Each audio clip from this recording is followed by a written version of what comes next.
कहानी की शुरुआत में ही हम पंजाब के मालूकोट में रहने वाले हरिंदर सिंह उर्फ हैरी नाम के एक लड़के को देखते हैं। हैरी एयरफोर्स में ज्वाइन करना चाहता था और इसके लिए उसने अप्लाई भी किया था और वहाँ से ही लेटर आने का वो इंतज़ार कर रहा था। दूसरी तरफ हम देखते हैं कि हैरी की बहन पम्मू की शादी तय हुई थी और वो लड़का स्विट्जरलैंड में रहता था। दूसरी तरफ गांव में ही रज्जो नाम की एक लड़की रहती थी जो कि हैरी से बहुत प्यार करती थी। हैरी भी ये बात जानता था लेकिन वो रज्जो को ज्यादा भाव नहीं देता था। दूसरी तरफ हम इस गांव में ही रहने वाली फातिमा नाम के एक औरत को देखते हैं जिनका परिवार कश्मीर में रहता था और कश्मीर में उस वक्त दंगा हंगामा हो रहा था और इसके वजह से फातिमा अपने बड़े भाई की बेटी आयत को अपने साथ अपने घर लेकर आती है और आयत ने अपनी माँ को अपने आंखों के सामने मरते हुए देखा था जिसकी वजह से वो ट्रॉमा में थी और इन सब के वजह से ही आयत के पिता उसे उसके बुआ के पास भेज देते हैं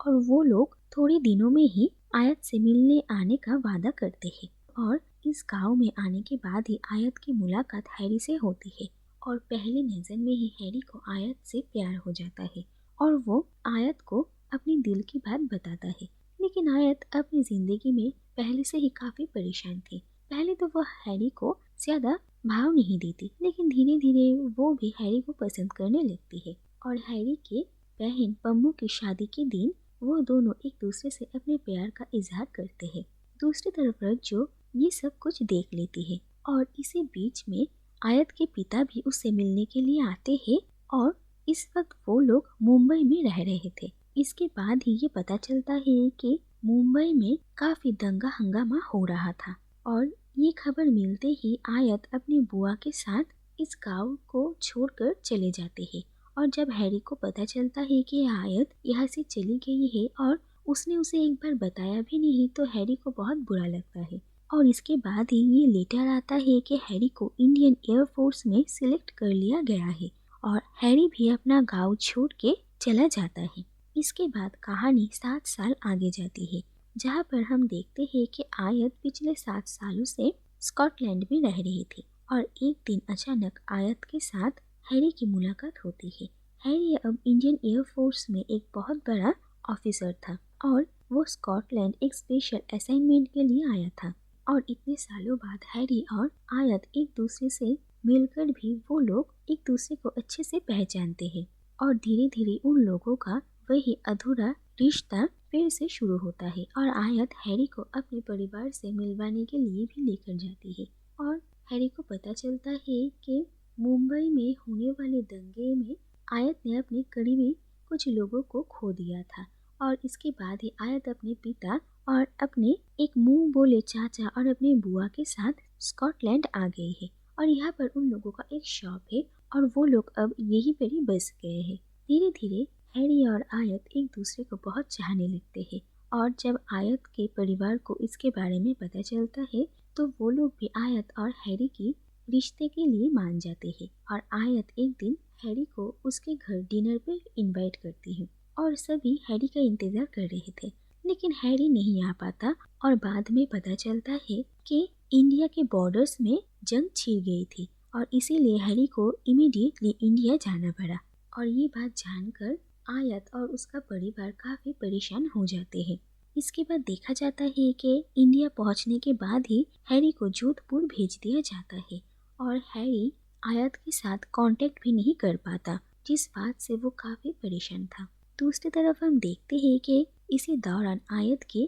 पिता की मौत हो जाती है और आयत और उसका परिवार बिल्कुल टूट जाता है और ये देखा जाता है कि आयत भी हैरी को कांटेक्ट करने की बहुत कोशिश करती है लेकिन उन लोगों का एक दूसरे से बात ही नहीं होता। इसके बाद आयत अपनी बुआ के साथ उसी गांव में वापस आती है जहाँ पर हैरी रहा करता था और इस गांव में आने के बाद ही आयत को अपनी पुरानी बातें याद आती है और आयत हैरी के घर जाती है लेकिन हैरी के घर में ताला लगा हुआ था क्योंकि हैरी तो जंग में था और हैरी के पिता उसकी बहन पम्मू के साथ स्विट्जरलैंड में रहते थे और यहीं पर ही रज्जो के साथ आयत की मुलाकात होती है। देखा जाता है कि रज्जो की अब शादी हो चुकी थी और उसका एक बेटा भी था लेकिन आज भी रज्जो हैरी से प्यार करती थी और इसके बाद गांव के कुछ लोग मिलकर आयत की मदद करने की कोशिश करते हैं और सभी मिलकर हैरी का पता लगाने की कोशिश करते हैं। लेकिन बहुत दिन बीत जाते हैं लेकिन हैरी का कुछ पता नहीं चलता और आयत का भी अब यहाँ से जाने का वक्त हो गया था।